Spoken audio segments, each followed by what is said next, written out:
এমন সুন্দর জীবন, এমন সুন্দর যৌবন, আহা শক্তির টাইমটা, জীবনের সক্ষমতার সময়।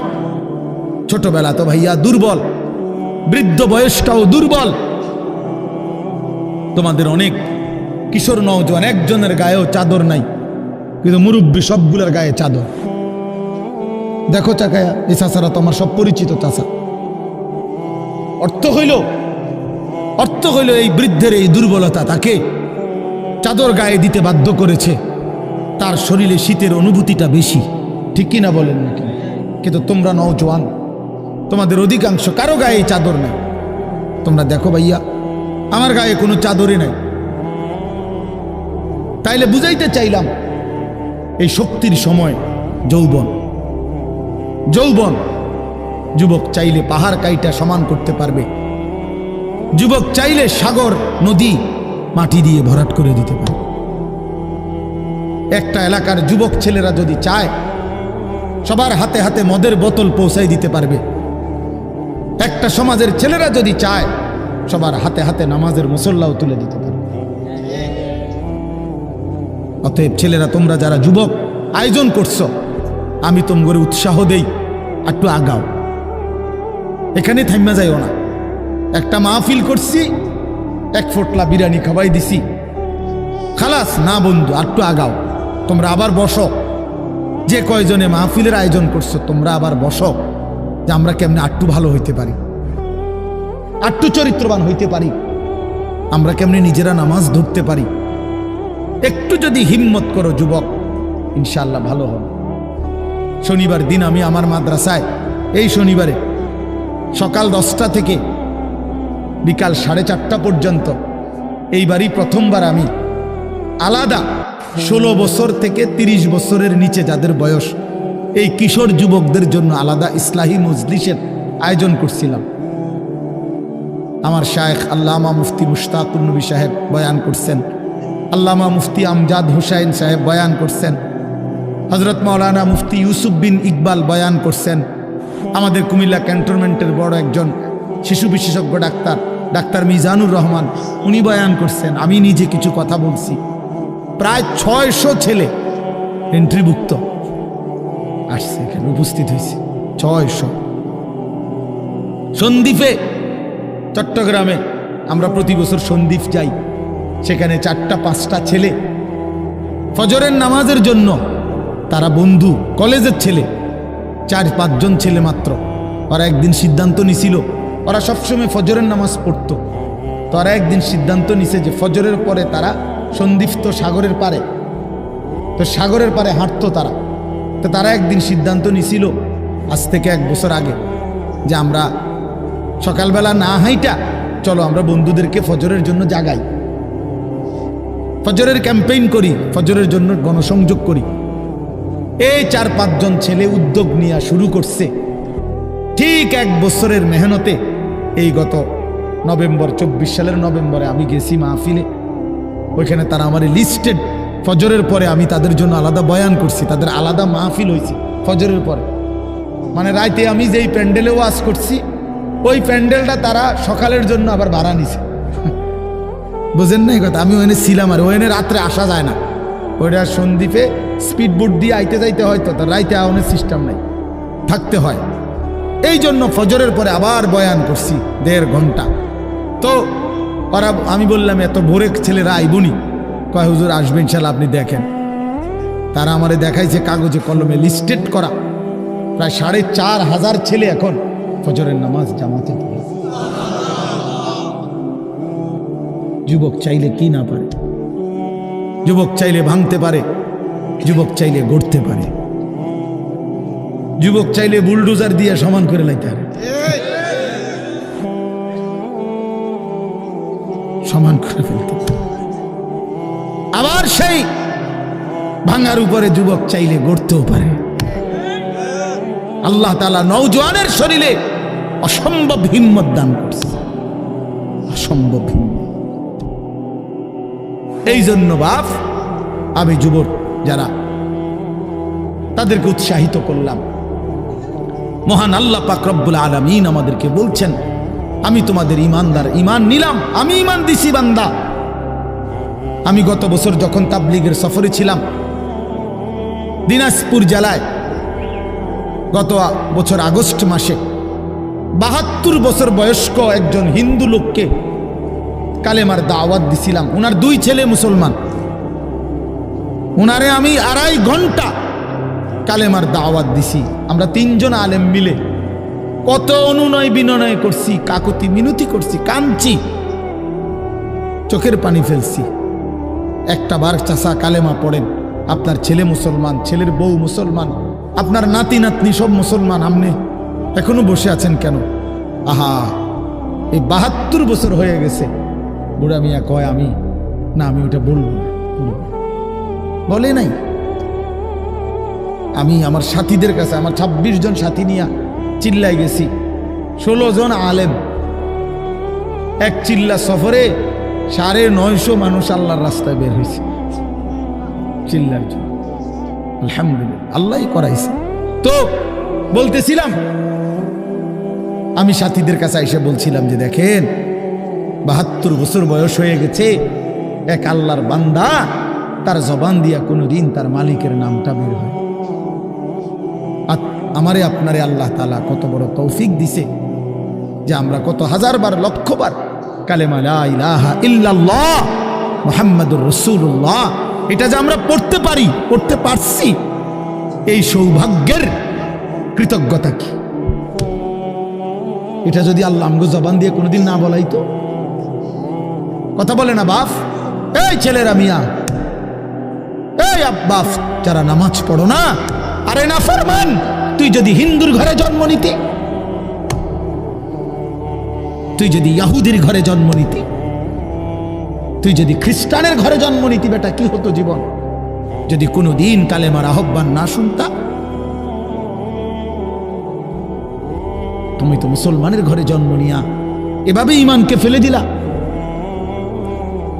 মুসলমানের ঘরে জন্ম নিয়ে এভাবে নামাজকে প্রত্যাখ্যান করলা। ছি ছি ছি ছি, তোমারে দেখে তো হিন্দুও হাসবে, তোমারে দেখে তো ইহুদিও হাসবে, তোমারে দেখে তো খ্রিস্টানও হাসবে, যে দেখছো হয় নাকি শ্রেষ্ঠ জাতি, ওদের ধর্ম নাকি শ্রেষ্ঠ ধর্ম, ওদের ধর্ম কোরআন নাকি শ্রেষ্ঠ কিতাব, ওদের শ্রেষ্ঠ ধর্ম ওদেরই পছন্দ হয় না, ওদের শ্রেষ্ঠ কিতাব ওরাই পড়তে পারে না। তো এটা কিসের শ্রেষ্ঠ? কথা বলেন না। তাহলে আমি তো আমার ধর্মের অপমান। কথা বলেন না, আমি আমার ধর্মের অপমান না, আমি আমার কোরআনের অপমান। এজন্য তোমরা যারা বেনামাজি ছেলে, তোমরা ধর্মের অপমান। তোমাদের যাদের চুল বেঈমানের মতো, তোমরা মুসলমান ধর্মের অপমান। তোমাদের কারণে আমার ধর্ম লজ্জিত, তোমাদের কারণে ধর্ম বেইজ্জতি হয়েছে। তোমরা ইসলামকে অপমানিত করলা, আল্লাহকে অপমানিত করলা, আমার নবীর শ্রেষ্ঠতম 23 বছরের আদর্শকে তোমরা অপমানিত করলা। এই অপমানের বিচার আল্লাহ করবে, মনে রাখো, ছেড়ে দিবে না বাপ।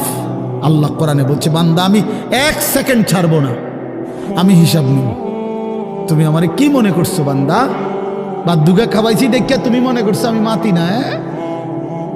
হ্যাঁ, কিটা মনে করছো? এ পেশাব পায়খানার ভাত তুমি মনে করছো? আমি কিছুই বলবো না, কিছুই বলবো না। তুমি জানো না ফেরাউনকে শোয়াইছে কে? তুমি জানো না কারুনকে শোয়াই দিছে কে? তুমি জানো না নমরুদ সাদ্দাতকে নিশ্চিহ্ন করে দিয়েছে কে? তুমি শোনো নাই? তুমি আন্দাজ করো নাই আমি আল্লাহ কেমন? এই পৃথিবীর কত অবাধ্য জাতিকে আমি আল্লাহ ধ্বংস করে দিয়েছি, শোনো নাই? কই, গোটা পৃথিবীর সমস্ত আধুনিক প্রযুক্তি থাকার পরেও তো বাবা আমেরিকার ওই বেঈমানরা, ক্যালিফোর্নিয়ার লস অ্যাঞ্জেলস তাদের একটি স্টেট আগুনে দাবানলে পুরে ছাই হয়ে গেছে। লক্ষ লক্ষ কোটি কোটি মিলিয়ন বিলিয়ন ডলারের এক এক বিল্ডিং। আপনারা মুরব্বীরা মিলিয়ন বিলিয়ন ডলার কি তাই বুঝতেন না? কয়টা? আপনি 1 মিলিয়ন বিলিয়ন ডলার কত টাকা? কমপক্ষে 300 টাকার বেশি। মানে আপনি এটি বুঝতেন না, টেহাইডি এটান বুঝতেন না। কথা বুঝছেন কিনা? হ্যাঁ, আমরা কিতাবে পড়ছি এক বুজুর্গকে, হ্যাঁ, একটা জিনিস দামি ওনার কাছে ছিল, তো ওনার কাছে বলছি এটা আপনি বিক্রি করে দেন। কত মূল্য? উনি বলছে 100 দিরহাম, 100 টাকা। তখন উনি যখন বিক্রি করে দিছে, ওনারে 100 দিরহাম দিছে। তো অন্য কেউ ওনারে পরে বলছে, হায় হায় জনাব, আপনি তো বহুত বড় ঠকছেন, মাত্র 100 টাকা দাম চাইলেন, এটার দাম তো আরো অনেক। তো উনি বলছেন, আল্লাহর কসম, 100 টাকার উপরে, 100 দিরহামের উপরে কোনো সংখ্যা আছে? আমার তো এটা জানা নেই, আমার তো এর উপরে কিছু জানা নাই। হ্যাঁ, আমার মেজো বোনের বিয়ে যখন হয়েছিল, মেজো বোন, আমি তখন প্রাইমারি শেষ করে মাদ্রাসায় ভর্তি হয়েছি। এই সময় আমার বোনের বিয়ে হয়েছে। তো বোন জামাই যখন ওই আগে ছোটবেলায় বিয়ের দিন বোন জামাই যখন আসছে, তখন শরবত খাওয়াইছি যে গেইটে নাকি, তখন কিছু টাকা দিতে হয় না, যে শরবত খাওয়ায় তারে। তো আমারে 100টা টাকা দিছে উনি প্রথম। তো এগুলা নাকি ওনার কাছে আরো টাকা ছিল, তো এগুলো ওই আর একটু সাফাসাফি করলে আরো দেয়, আরো কিছু দেয়, না মানলে আরো দেয়, এমনি এমনি নিয়ম ছিল। আমার 100 টাকা দিছে, আর এটা দেখে আমি একটা দৌড়ে আইয়ালাইছি। আমার পুরা মনে আছে, একেবারে কসম, আমার পুরো এখনো মনে হইলো আর এই কথাটা। আমার একেবারে আমার ভাই, চাচাতো ভাইটাই বা অন্যরা এত দমকাইছে, বেউকুফ, 100 টাকা লইয়া দুধ দিয়ে আইয়ালাইছ। আমি বলছি, আমি তো আসলে এর চাইতে বেশি টাকা জীবনে আর দেখি নাই। তো বলতে চাইলাম, হাজার হাজার কোটি কোটি মিলিয়ন ডলারের এই বাড়ি ভবন, এগুলো পৃথিবীর সর্বাধুনিক প্রযুক্তি দিয়ে, অত্যাধুনিক প্রযুক্তি থাকা সত্ত্বেও, আধুনিক সরঞ্জামাদি থাকার পরেও বাফ আল্লাহর দেওয়া আযাবে আগুনে যখন জ্বলছে, এই কয়দিন হইল, কোনো বেঈমানে 1 সেকেন্ডের জন্য আগুন নিভাইতে পারে নাই। 14,000 ফায়ার সার্ভিস কর্মী একসাথে আপনার পানি দিছে, আরো বাড়ে, আগুন আরো বাড়ছে। তার মানে বোঝা গেল, বাবা, পৃথিবীর কারো শক্তি মূলত কোনো শক্তি না, আল্লাহর শক্তির সামনে, আল্লাহর ফায়সালার সামনে। আল্লাহ যদি ভালো রাখে তাইলেই ভালো থাকা। হ্যাঁ, আপনার টাকা তো আছে 1000 কোটি টাকা, কিন্তু আপনার ফেডে অসুখ, আপনি টেহা দিয়ে কিনবেন। আপনার টাকা তো আছে লক্ষ কোটি টাকা, কিন্তু আপনার তো ডায়াবেটিস, আপনি কিনবেন টাকা দিয়ে কি করবেন? আপনি 7 রাজার ধন হইলেও কি লাভ হবে আপনার? এই জন্য আমি অনুরোধ করছি, আমরা মুমিন, আল্লাহ আমাদেরকে বলছে এটাই কথা, সকলেই আল্লাহর কথা শুনবে এটা জরুরি না, এবং সবার সৌভাগ্য হবে এটাও জরুরি। আসমানের ফয়সালা, আল্লাহ তাআলার ফয়সালা। আল্লাহর কথা বলতে পারা এটাও সৌভাগ্য, শুনতে পারা এটাও সৌভাগ্য, ইন্তেজাম করতে পারা এটাও সৌভাগ্য। যালিকা ফাদলুল্লাহি ইউতিহি মান ইয়াশা। আল্লাহ তাআলা বলছেন, এটা আল্লাহ তাআলার ফজল, অনুগ্রহ, দয়া, তিনি যাকে ইচ্ছে করেন দিয়ে থাকেন, তিনি যাকে ইচ্ছে। হযরতে বেলাল রাদিয়াল্লাহু তাআলা আনহু, ওনার বাড়ি মক্কা মদিনা না, অনেক দূরে, কিন্তু উনি মুসলমান হয়েছেন, সাহাবী হয়েছেন। হযরতে হুযাইফা, নবীজির সাহাবী, ওনার বাড়ি মক্কা মদিনা না, ইয়ামান, উনি মুসলমান হয়েছেন, সাহাবী হয়েছে। হযরতে সালমান, ওনার বাড়ি মক্কা মদিনা না, ওনার বাড়ি ইরান, পারস্য, তো উনি সেখান থেকে আল্লাহ আনাইছেন, উনি কালেমাওয়ালা হয়েছে। হযরত আবু হুরায়রা রাদিয়াল্লাহু তাআলা, বিখ্যাত সাহাবী, সবাই নাম জানে, আবু হুরায়রার নাম সবাই জানেন না? উনিও কিন্তু মক্কা মদিনার মানুষ না, উনি দাউস গোত্র, এটা অনেক দূরের, কিন্তু সেখান থেকে আল্লাহ ওনাকে আনাইয়া মুসলমান হয়েছেন, সাহাবী হয়েছেন। কিন্তু আবু জেহেল বাড়ির কাছে, আল্লাহর ঘর কাবার সবচেয়ে কাছে, সর্বপ্রথম বাড়ি যার কাবা ঘরের পরে আবু জেহেলের বাড়ি। জানেন এটা? আবু জাহেলের ঘরের আগে কারো ঘর নেই, কারো ঘর ছিল না। নবীজির ঘরও আরো পিছনে ছিল, সবার ঘর পিছনে। কাবা ঘরের সবচেয়ে নিকটতম প্রতিবেশী ছিল আবু জাহেল। তো কি হয়েছে এত? কিন্তু বদনসিব, আবুল আহাব কাছে ছিল, বঞ্চিত। এই জন্য এটা আসমানের ফয়সালা। এত কাছে থেকে বঞ্চিত হলো কেন? এত দূরের থেকে আসলো কেন? বুঝছেন না হিসাবটা?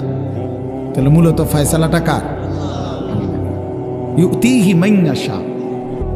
আল্লাহ বলছেন আমার অনুগ্রহ, আমার দয়া আমি যাকে ইচ্ছে করে দিয়ে থাকি, আমি যাকে ইচ্ছে করে দিয়ে থাকি। এই জন্য বললাম আর কি, আমি সবাই শুনতে পারবে, শুনবে এটা জরুরি না। আল্লাহ যাকে পছন্দ করে, ইচ্ছে করে, তাকে আল্লাহ তাআলা দ্বীনের বুঝ দান করে। হাদিসের মধ্যে আছে মাইয়ুরিদিল্লাহু বিহি খায়রান ইউফাক্কিহু ফিদ্দীন। আল্লাহ যার ভালো চান, কল্যাণ করতে চান, তাকেই আল্লাহ তাআলা দ্বীনের বুঝ দান করে, দ্বীনের বুঝ দান করে। নবীজি বলেন ইজা আরাদাল্লাহু বিআবদিন খায়রান ইস্তা'মালাহু। আল্লাহ যখন তার কোনো বান্দার ব্যাপারে ভালোর ফয়সালা করে, তো আল্লাহ তাআলা তাকে কাজে লাগান। সাহাবীরা জিজ্ঞেস করছে কিভাবে কাজে লাগায়? কাইফা ইস্তা'মিলুহু, হে আল্লাহ রাসূল, আল্লাহ তাকে কাজে লাগান কিভাবে? তো নবীজি বলেন ইউওয়াফিকুহু লিআমালিন ক্বাবলাল মাউত। আল্লাহ যাকে ভালো চান তাকে মৃত্যুর আগে আগে নেক আমল করার তৌফিক দান করেন। এটাই তারে কাজে লাগাইছে যে ঠিক আছে, তোমারই দিয়ে আমি আমার সিজদা দেওয়া, তোমারই দিয়ে আমি আমার ঘরের খেদমত নেব, তোমারই দিয়ে আমি আমার কোরআনের খেদমত নেব। আল্লাহ তাকে আমলের তৌফিক দিয়ে থাকেন। তাইলে এই জন্য বললাম, এটা সব সময় মনে রাখবে, আল্লাহর দেওয়া তৌফিক ছাড়া বান্দা নামাজ পড়তে পারে না। বাত আল্লাহ সবাইকে খাওয়ায়, সেজদা আল্লাহ সবাইকে দিয়ে দেওয়ায় না। দুনিয়ার প্রয়োজন আল্লাহ সকলের প্রয়োজন পূরণ করে। জন্তু জানোয়ার, কুকুর বিড়াল, সাপ বিচ্ছু, কাফের মুশরিক বেঈমান নাস্তিক মুরতাদ, এদের সকলের দুনিয়াবি প্রয়োজন আল্লাহ পূরণ করে। এই খানা পিনা, পেশাব পায়খানা, হ্যাঁ জরুরত, এগুলো তো আল্লাহ তাআলা জন্তু জানোয়ারেরও পূরণ করে। কিন্তু সেজদা, আল্লাহর গোলামি, আল্লাহর ইবাদত সবাইকে দিয়ে আল্লাহ করায় না। আল্লাহ যাকে পছন্দ করে, ইচ্ছে করে, তাকেই আল্লাহ তাআলা তার দ্বীনের জন্য কাজে লাগায়, আল্লাহর ইবাদতের তৌফিক দান করে। এই জন্য এটা সবসময় মনে রাখতে হবে। নবী সাল্লাল্লাহু আলাইহি ওয়াসাল্লাম দোয়া করতেন যে আল্লাহ আমার ইবাদত, আপনার ইবাদত সুন্দরভাবে করার জন্য আপনি আমার সাহায্য করেন। আপনি সাহায্য না করলে হবে না, আপনি তৌফিক না দিলে হবে না। আল্লাহুম্মা লা মানিআ লিমা আ'তাইত। আপনি দিলে বাধা দিবে কে? আপনি না দিলে দিবে কে? আপনাকে বাদ দিয়ে কারো কোনো চেষ্টায় কি লাভ হবে? কোনো লাভ হবে না। এই জন্য এটা অনেক বড় ইহসান, আল্লাহ তাআলার দয়া। আল্লাহ যাকে পছন্দ করে, ইচ্ছে করে, দয়া করে, আল্লাহর ইচ্ছা হয়, আল্লাহ তাকে কোরআন পড়তে দেয়, দ্বীন মানতে দেয়, আল্লাহকে সেজদা করতে দেয়। আর এমনি বাকিদেরকে আল্লাহ খাওয়ায় পড়ায়। এটা একটা কমন ব্যাপার। আল্লাহ তাআলা বলছেন আমি অনুগত অবাধ্য সবাইকেই খাওয়াই। কাফের মুশরিক বেঈমান কারো রিজিক দুনিয়াবি আমি আটকাই না। এই জন্য আল্লাহ তাআলা ফেরাউনকেও রিজিক দিছে, মুসা নবীকেও রিজিক দিছে না? নমরুদকেও রিজিক দিছে, ইব্রাহিম আলাইহিস সালামকেও রিজিক দিছে। আল্লাহ তাআলা আবু জেহেল, আবুল আহাবকেও রিজিক দিছে, নবী সাল্লাল্লাহু আলাইহি ওয়াসাল্লামকেও রিজিক দিছে। তাহলে দুনিয়ার প্রয়োজন সকলের পূরণ করছে, সকলের। কিন্তু আখিরাত সমান না, আখিরাত ভিন্ন। আখিরাত শুধুই ঈমানদারের। পরকালের সুখ শান্তি নিয়ামত শুধুই ঈমানদারের, শুধুই সেজদাওয়ালার। কোরআন শরীফে আছে আল্লাহ তাআলা বলবে কুলু ওয়াশরাবু হানিআম বিমা কুনতুম তা'মালুন। আমার বান্দা বিগত জীবন দুনিয়াতে যে আমল করছো তার বিনিময়ে আজকে জান্নাতে খাও, পান করো, ওগুলোর বিনিময়। কুলু ওয়াশরাবু হানিআম বিমা আসলাফতুম ফিল আইয়ামিল খালিয়া। আল্লাহ বলেন, জান্নাতীকে বলবে, বান্দা নিশ্চিন্তে আরামসে দুনিয়ার জীবন যে তুমি নেক আমল করেছো তার বিনিময়ে আজকে আরামসে নিশ্চিন্তে নির্বিঘ্নে আমার জান্নাতে খাও এবং পান করো। জাযাআম বিমা কানু ইয়ামালুন। আল্লাহ তাআলা বলেন, জান্নাতের এই নিয়ামত বান্দা তোমাকে দিলাম কিসের বিনিময়ে? জাযাআম বিমা কানু ইয়ামালুন। ওই যে দুনিয়ায় আমল করেছিলে তার বিনিময়।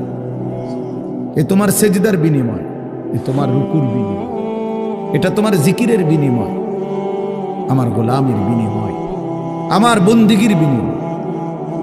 এই জন্য আখিরাত শুধুই মুমিনের জন্য, পরকাল শুধুই ঈমানদারের জন্য। এই জন্য আল্লাহ তাআলার তৌফিক ছাড়া বান্দা আমল করতে পারে না, নামাজ পড়তে পারে না, সেজদা দিতে পারে না। কত ছেলে দেখেন না, চোখের সামনে এক ওয়াক্ত নামাজ পড়ে না, জানেও না সে মানুষের বাচ্চা নাকি জানোয়ার, এটাও জানে, হাইওয়ান কিনা না মানুষ বলতে পারে। কে পাঠাইলো, কেন পাঠাইলো, কে সৃষ্টি করলো, কেন সৃষ্টি করলো, কি জন্য আসলো, কিচ্ছু জানে, কিছুই জানে না। লক্ষ্য উদ্দেশ্যহীন, গন্তব্যহীন এক পাগল, মাতাল, ছাগল, যা মন চায় তাই করে, যা মন চায়। এটা জিন্দিগি আর কি। এ তো লক্ষ্য উদ্দেশ্যহীন জীবন, জন্তু জানোয়ারের জীবন। মুসলমান তো তাকে বলে যার সুনির্দিষ্ট গন্তব্য জানা আছে। ইমানদারের গন্তব্য জানা আছে যে আমার গন্তব্য কোথায়, আমার এটা হায়াত, এরপরে আমার মৃত্যু, কবর, এরপরে আমার হাসরের মাঠ, এরপরে আমার মিজান, হিসাব, এরপরে আমার ফুলসেরাত, এরপরে আমার জান্নাত। আমার টার্গেট জানা আছে, আমার গন্তব্য জানা আছে। আমি থামবো সেদিন, জান্নাতে যাব যেদিন। আমার টেনশন দূর হবে সেদিন, আমি জান্নাতে ঢুকবো যেদিন। ওয়াকালুল হামদুলিল্লাহিল্লাযী আযহাবা আন্নাল হাযান। কোরআনুল কারীমের মধ্যে আছে, আল্লাহ তাআলা বলেন, জান্নাতি বান্দা জান্নাতে ঢুকে বলবে, আল্লাহ আপনার প্রশংসা করছি, আজকেই আমার চিন্তা পেরেশানি জীবনের তরে শেষ হলো। আজ আমি জান্নাতে ঢুকলাম, এবার আমি নিশ্চিন্ত হলাম, নিশ্চিন্ত হলাম, আর কোনোদিন এই জান্নাত থেকে বের হতে হবে। আল্লাহ তাআলা বলছেন, আর কখনোই এখান থেকে বের হইতে হবে না। খালিদিনা ফিহা আবাদা, চিরস্থায়ী। চলেন বাপ, এই জন্য বললাম নিজেদের ছেলে, নিজেদের মেয়ে, নিজেরাও ইনসাফের সাথে ভাইবেন যে আপনি আখিরাত চিনেন কিনা। আপনার ছেলে মেয়েগুলো যেই জীবন পরিচালনা করতেছে, এতে কি মনে হয়, এতটুকু আন্দাজ করা উচিত যে আমার ছেলে আসলে আখিরাত চিনে কিনা, আমার ছেলের সামনে কোনো গন্তব্য আছে কিনা, নাকি এই মোবাইল, নারী, ছবি, জিনা, ব্যভিচার, মদ, জুয়া, নাচ, গান, উলঙ্গ দৃশ্য, হালাল হারামের কোনো বাজ বিচার নাই, পাক নাফাকের কোনো বাজ বিচার নাই, লজ্জা শরম হায়া কিচ্ছু নাই। যখন যা মন চায় খাইতেছে, হ্যাঁ, যা মন চায় তাই করতেছে। তো এই খামখেয়ালি জীবন, যখন যা মন চায় তাই, হালাল হারাম, জায়েজ না জায়েজের জীবন, যার পার্থক্য নাই, আল্লাহ তাআলা কোরআনে বলছে তার উদাহরণ হলো ফামাসালুহু কামাসালিল কাল, কুত্তার মতো। হ্যাঁ, এটা কোরআন শরীফের আয়াত।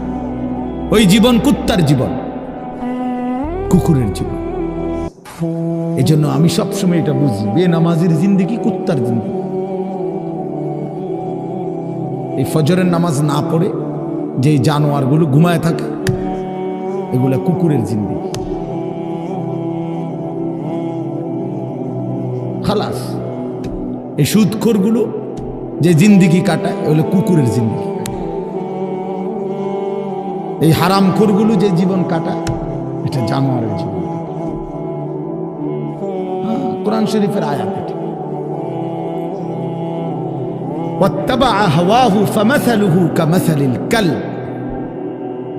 আল্লাহ বলছে মনের ইচ্ছা মতো যে চলে, আল্লাহর হুকুমের পরোয়া করে না, হালাল হারাম এর পার্থক্য যে মানে না, আল্লাহ বলছে তার উদাহরণ কামাসালিল কালব, কুত্তার মতো, কুকুরের মতো। ইন তাহমিল আলাইহি ইয়ালহাস আও তাতরুকহু ইয়ালহাস। আল্লাহ বলছে কুকুরের স্বভাব, দৌড়ানি দিল জিব্বা লম্বা করে হাঁফায়, ছেড়ে দিল দাঁড়ায়া দাঁড়ায়া জিব্বা লম্বা করে হাঁফায়, জিব্বা লম্বা করে হাঁফায়, এমন করে। এ কুকুরের স্বভাব। পেলেও অতৃপ্ত, না পেলেও অতৃপ্ত, থাকলেও অশান্তি, না থাকলেও অশান্তি। কারণ হারাম করছে, নাফরমান যে, আল্লাহর অবাধ্য যে, পাক নাফাক, হালাল হারাম, যার কাছে সুদ আর ব্যবসা একই রকম মনে হয়, সে কি মানুষ নাকি?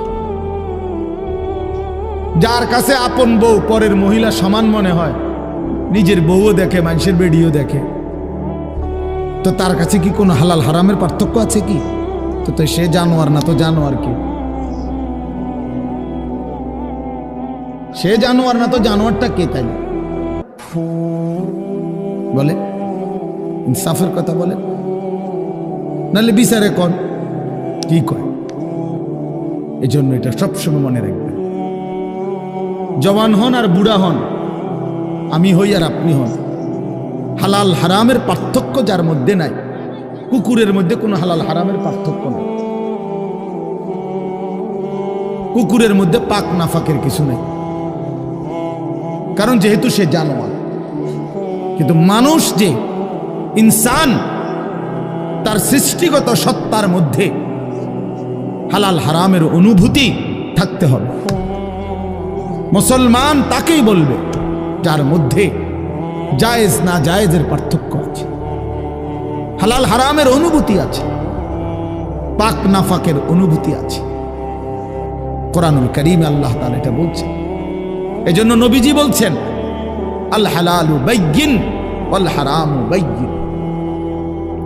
যেটা হালাল এটা স্পষ্ট, যেটা হারাম এটাও স্পষ্ট। নবীজি বলেন আমি অন্ধকারে রেখে যাই নাই উম্মতকে, একটা সেকেন্ডের জন্য আমি আমার উম্মতকে আড়ালে রেখে যাই নাই, সব কিছু আমি স্পষ্ট বলেছি। হালাল গুলোও পরিষ্কার করে দিছি, হারাম যা তাও স্পষ্ট করে দিয়েছি। 24 ঘন্টার যাবতীয় কর্মকাণ্ড আমি আল্লাহ স্পষ্ট করে দিয়েছি। ওই দেখেন ওই অপদার্থ ছেলেটার দিকে দেখেন, এক নজরে মোবাইলের দিকে তাকায় রয়েছে, কারে বলে কি ওয়াজ করে হের কোনো খবর। এটা ধরে রাখছে মোবাইল, এক নজর একদিকে হালা। এবার ওয়াজ হয়, কারে বলে কি বলে, আমার এত কিছু দরকার, আমি আর আমার মোবাইল। এই জিন্দেগি, এই ছেলে পেলেদের আকসারের জীবন। 24 ঘন্টা পৃথিবীতে তার একটাই জিনিস, সেটা হলো একটা মোবাইল। এটাই তার মা, এটাই তার বাবা, এটাই তার আত্মীয়, এটাই তার স্বজন। মোবাইলেই হাসে, মোবাইলেই কাঁদে, মোবাইলেই আবেগ, মোবাইলেই অনুভূতি, সব কিছু জীবনের মোবাইলটা। কোত্থেকে আসলো, কে বানাইলো, কে সৃষ্টি করলো, কেন পাঠাইলো, কে আমারে বানাইলো, আমি কোত্থেকে আসলাম, কেন রাত হয়, কেন দিন হয়, আমার কোনো দায়িত্ব আছে কিনা আমার আল্লাহর পক্ষ থেকে, কিচ্ছুর কোনো সামান্যতম বুঝ বুদ্ধি আকল দিমাগ কিচ্ছু। 365 দিন, এক বছরে কোনো দিন নামাজ পড়ে না, তারও কিছু মনে পড়ে না, কেউ তারে মনে করাইও দেয় না। কই তার বাপ কেডা, তার মা কি, কেউ একটু বলেও না যে কিরে বাপ তুমি যে এক ওয়াক্ত নামাজ পড়ো না, তুমি মুসলমানের বাচ্চা হইলা কেন, তুমি মানুষের বাচ্চা হইলা কেন। তার মা একটা বার বলে না, মা এ কেমন, সন্তানই কেমন। আমার খুব আফসোস লাগে, এটা খুব আফসোস লাগে। মাঝে মাঝে মনটা চায় যে কি আসলে কি মুসলমান এত পাষাণ হইল কেমন? বাপে কেমন, সন্তানেই কেমন, মাই কেমন, মেয়েটাই কেমন। কেউ পর্দা করেন, মাও বেপর্দা, মেয়েও বেপর্দা। বাপ ফুজি ছেলে মেয়ে সবাই মিলে টেলিভিশন চায়, একসাথে নাচ গান নর্তকীর ছবি নাটক সিনেমা দেখতেছে। ছি ছি ছি ছি! কত নিকৃষ্ট মুসলমান, কত বেশরম বেহায়া নির্লজ্জ হইলে এত বড় বেশরম হইতে পারে? আত্মমর্যাদা, আত্মসম্মান, লজ্জা যদি এক বিন্দু থাকতো তাইলে তো বাবা জিজ্ঞেস করতো যে কিরে বাপ, তুই মুসলমানের ঘরে জন্ম নিয়া এক ওয়াক্ত নামাজ পড়ে না, তুই কেমনে রে আমি মুসলমানের সন্তান হইলি? তুই মুসলমানের ঘরে সন্তান হইলি কেমন? আরে এইটা তো আগে বোঝাপড়া করার বিষয় ছিল। তোর বিদেশ, তোর চাকরি, তোর দাখিল, তোর এসএসসি বেড়া এডি বাদ দে বেড়া, থো বেড়া এডি পরের কথা বেড়া। আগে তুই মুসলমানের বাচ্চা কিনা আগে এটা বল বেটা। তোর নামাজের বোঝাপড়া কর আগে বেটা। কিসের তোর বিদেশ, আবার কিসের তোর দেশ? তোর চাকরি দিয়ে আমি করব কি? তোর ব্যবসা দিয়ে আমি করবো কি? তোর উপার্জন খাইয়া আমি করবো কি বেটা? তুই তো হারাম কর, তুই তো নাফরমান। এতটুকু যদি বিবেক বাবার না থাকে, সেটা কেমন বাপ? এ কেমন অভিভাবক? এ কেমন মুসলমান মা বাবা যাদের হৃদয়ে এ কথা আসলো না? আপনার তো উচিত ছিল আগে এই বুঝাপড়া করা। আগে ছেলের সাথেই বুঝাপড়া করেন। তুই মুসলমানের বাচ্চা কিনা আগে এটা বল। মুসলমানের বাচ্চা 16 বৎসরে এক ওয়াক্ত নামাজ ছাড়া থাকে কেন? কথা বলেন, ইনসাফ কি বলে? ইনসাফের কথা বলেন, বিচারের কথা বলেন। ছেলেগুলোকে আপনারা এভাবে ছেড়ে দিলেন, আর তোমরা ছেলেরাও বাবা এভাবে নষ্ট হয়ে গেল।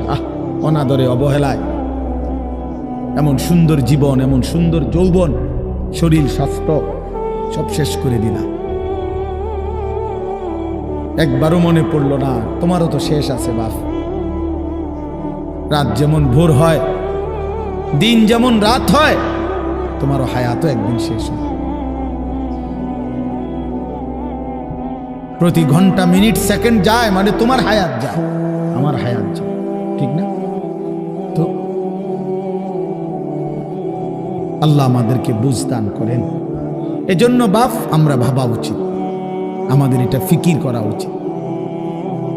ছোটরাও বড়রাও মাঝ বয়সীরাও এত লাগাম ছাড়া মানুষ হয় না। মুসলমানের জীবন এত বড়, জন্তু জানোয়ারের মতো হওয়ার কথা না বাবা। হ্যাঁ, গুনাহ হইতে পারে, গুনাহ আমারও আছে, আপনাদেরও আছে, গুনাহ হইতে পারে, হবে। সেটা হলো হুচট খাওয়া। মানে চলার পথে আমি 10 কিলো পথ হাঁটলাম, আমি 30 কিলো পথ গেছি এক জায়গা থেকে আরেক জায়গায়। তো এই চলার পথে হয়তো একবার আধবার পড়ে যাইতে পারি, পিছলা খাইতে পারি, ঠিক আছে, এটা হইতে পারে। কিন্তু আমি বুঝি 30 কিলোমিটার একেবারেই ফিরে রইলাম, পিছলা খাইয়া রইলাম। তাহলে ভুল আমার হইতে পারে, গুনাহ আমার হইতে পারে। আমার 6 মাসে কোনোদিন নামাজ ছুটে যাইতে পারে। আমি জীবন চলার পথে কখনো কাউকে রাগ করতে পারি, গালি দিয়া লাইতে পারি। এটা তো হওয়া স্বাভাবিক, হইতে পারে। কিন্তু লাগাতার প্রতিদিন একরকম, এটা মুসলমান? কথা বুঝছেন কিনা আমার? আপনি বুঝি এখানে প্রত্যেকদিন মিশা কথা কইবেন, আপনি বুঝি প্রতিদিন সুদ খাইবেন, আপনি বুঝি প্রত্যেক দিন ওজনে কম দিবেন, এটা বুঝি মুসলমান?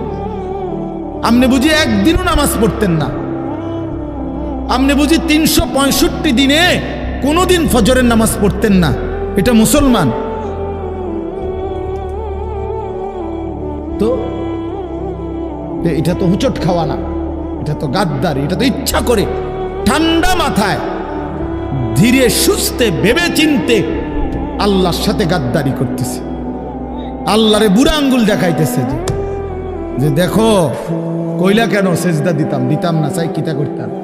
আল্লাহ বলবে অসুবিধা নাই বান্দা, বাতে না খাও, আর তো বেশি কিছু না, দুগা খানাই তো খাও আর ঘুম যাও, খানা তো কুত্তাও খায়।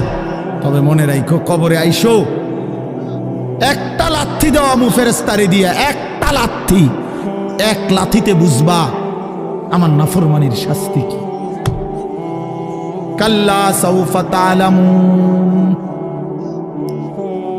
সুম্মা কাল্লা সাউফা তা'লামুন। আল্লাহ বলে বান্দা কবরে আইসো, আমি বুঝায় দেব আমার নাফরমানির শাস্তিটা কি। ফেরেশতা দুই কান বরাবর, আল্লাহর নবী বলছেন নাফরমানের কবরে ফেরেশতা ফায়াদরিবু দারবাতান বাইনা উযুনাইহি, দুইটা কান বরাবর ঘাড়ের মধ্যে প্রত্যেকটা আঘাত করবে লোহার হাতুড়ি দিয়ে। ফায়াসিহু সাইহাতান, নাফরমান কবরে এত জোরে চিৎকার করবে ইয়াসমাউহা মান ইয়ালিহি ইল্লা সাকালাইন।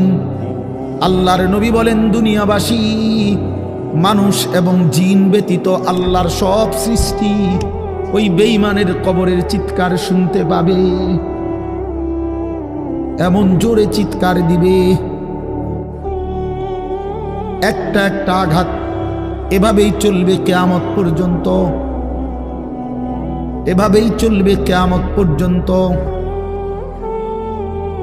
আল্লাহর নবী সাল্লাল্লাহু আলাইহি ওয়াসাল্লাম বলেন নাফরমান পাপীকে যখন কবরে রাখা হবে, তিনটা প্রশ্নের উত্তর যখন নাফরমান দিতে পারবে না, সাথে সাথে কবর তারে এত জোরে একটা চাপ দিবে, একটা চাপ দিয়া ডান পাশের মাটি বাম দিকে, বাম দিকের মাটি ডান পাশে চলে আসবে।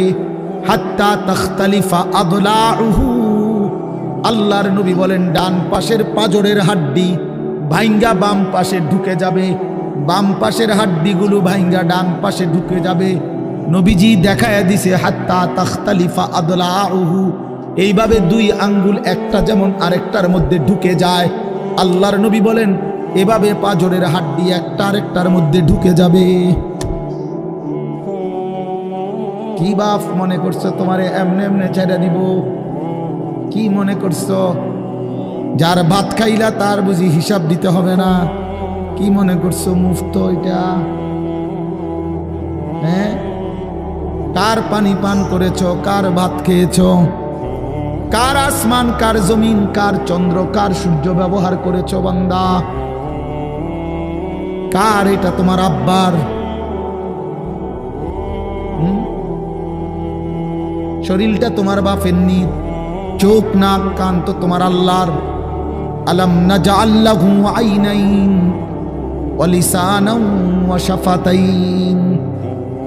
আল্লাহ বলে বলো না বান্দা আমি কি দুইটা চোখ দেই নাই? ওহ বাবা কথা কই, আমি কি জিহ্বাটা দেই নাই? আমি কি দুইটা ঠোঁট দেই নাই? তো উত্তরে কি বলবেন যে না দেন নাই? কি বলবেন? কথা বলেন। তো কথা বলার হিম্মত আছে কারো যে আল্লাহ আপনি চোখ দেন নাই, আপনি ঠোঁট দেন নাই? কারো সাহস আছে কিনা এটা বলার? তাইলে আল্লাহই তো দিয়েছেন। আলাম নুসিহ জিসমাকা, হাদিসে আছে নবীজি বলেন আল্লাহ জিজ্ঞেস করবে হাসরের মাঠে বান্দা বলো না আমি কি তোমার শরীরটা সুস্থ রাখি নাই? ওয়া নুরবিকা মিনাল মা, আমি কি প্রতিবার তৃষ্ণার্ত অবস্থায় তোমারে আমি আল্লাহই তো আমি কি পানি পান করাই নাই? আমি তো পানি পান করিয়েছিলাম, আমি তো তৃষ্ণা নিবারণ করেছিলাম, আমি তো ক্ষুধার চাহিদা পূরণ করেছিলাম, আমি তো কায়নাতের সূর্য চন্দ্র আলো বাতাস দিয়েছিলাম। ওয়াজআলনা নাওমাকুম সুবাতা, আল্লাহ বলে সারাদিনের ক্লান্তি দূর করার জন্য রাত্রি গভীরের ঘুম আমি আল্লাহই তো বানিয়েছি। ওয়াজআলনাল লাইলা লিবাসা, অন্ধকার কালো চাদর দিয়ে ঢেকে পৃথিবীটাকে অন্ধকারাচ্ছন্ন করে দিয়েছি আমি আল্লাহই তোমার ঘুমের উপযুক্ত পরিবেশের জন্যে। আবার দিনের বেলা আলোকিত করে দিয়েছি তোমার উপার্জনের সুবিধার জন্যে। রাতে তুমি ঘুমাইবার জন্য অন্ধকার করে দিয়েছি। দিনে তুমি রোজগার করবা এই জন্য আলোকিত করে দিয়েছি। সুবহানাল্লাহ। ওয়াজআলনান নাহারা মাআশা, উপার্জনের জন্য দিন বানিয়েছি, ঘুমাইবার জন্য রাত বানিয়েছি। ওয়াজআলনা সিরাজান ওয়াহাজা, একটা উজ্জ্বল সূর্য আমি আল্লাহই বানিয়েছি। وأنزلنا من المعصرات ماء ثجاجا, জমাট বাঁধা মেঘ থেকে আমি আল্লাহ অঝোর ধারায় বৃষ্টি নামিয়েছি। এই জমিনটাকে সিক্ত নরম করেছি, ছোট্ট ছোট্ট ছিদ্র বানিয়েছি। তোমার অনাদরে ফেলে দেওয়া দানা আমি আল্লাহ কুদরতি স্বয়ংক্রিয় মেশিন দিয়ে আমি আল্লাহ জমিনের নিচে আমি নিয়ে এসেছি। কয়দিন পরে আবার আমি আল্লাহ সেই ছোট্ট দানা থেকে নতুন গাছ বের করে দিয়েছি। লিনুখরিজা বিহি হাব্বান ওয়া নাবাতা, তাহলে রিজিকের ব্যবস্থা আমি করলাম, ঘুমের ব্যবস্থা আমি করলাম, উপার্জনের পরিবেশ আমি করে দিলাম, শরীর স্বাস্থ্য জীবন যৌবন আমি দিলাম। আমি কেন সেজদা পেলাম না? আল্লাহ যদি বলে বান্দা আমি কি অপরাধ করলাম, আমি তোমারে এত কিছু দিয়ে আমি কি অন্যায়টা করলাম যেই অপরাধের কারণে তুমি আমারে সেজদা দিলা না? কি বলবা যুবক? নাফরমান যুবক কি বলবা? অসভ্য যুবক যে নামাজ পড়ো না, হাইওয়ান তুমি কি বলবা? তুমি মানুষ না জানোয়ার? বেনামাজি তুই মানুষ না জানোয়ার? বল, মানুষ না জানোয়ার? বল বেটা। অনেক বেহায়া এখনো হাসে এইখানে, এত বড় অসভ্য বেহায়া, এই বেহায়া এখনো হাসে। চিন্তা করছো না? হ্যাঁ, এত বড়, এত নির্লজ্জ, এত বড় অসভ্য যে এখনো হাসে। অর্থ হইল আমারই কয়, বুঝেন নাই? বুঝতেছে সে আমারই কয়। আহ আহ, আমার মনে হয় কুকুররে কইলে কুকুর মাথা নামাইলে। আহা, আমাদের সন্তানদের হালাত কত নাজুক, চিন্তা করে দেখে। মুসলিম সমাজে বসবাস করে, বাপ মুসলমান, মা মুসলমান, চারিদিকে মসজিদ, চারিদিকে মাদ্রাসা, কত দাড়িওয়ালা, টুপিওয়ালা, পাঞ্জাবিওয়ালা। প্রতিদিন মসজিদের মিনারা থেকে উচ্চ কণ্ঠে মাইকের হর্ন দিয়ে আজান হইতেছে। এত বেশি মাইক, হর্ন, মসজিদ, মাদ্রাসার পরিবেশের মাঝখানে থাইকাও এটা কত বড় গাদ্দার, কত বড় গাদ্দারা নাফরমান। এত সুন্দর চারদিকে মসজিদ, মাদ্রাসা, আলেম ওলামা, দাড়ি, টুপি, মাদ্রাসার পরিবেশের ভেতরে থাইকাও জানোয়ারে একটা সেজদা দেয় না। কত বড় নিকৃষ্ট জানোয়ার, চিন্তা করছে। এই বাপ, এমন সন্তান পাইলা কবরে যাই আফসোস ছাড়ার কিচ্ছু নেই। আজকে যদি এই আফ্রিকার জঙ্গলে থাকতো তাহলে হয়তো যে বাবা এত বড় আফ্রিকার জঙ্গলে ছিলাম যেখানে কোনো দিন কোনো আজান হয় নাই, যেখানে কোনো মসজিদ দেখি নাই, মাদ্রাসা দেখি নাই, আল্লাহ চিনব কোত্থেকে? আমি তো আফ্রিকার জঙ্গলের ভিতরে থাকতাম। বলেন,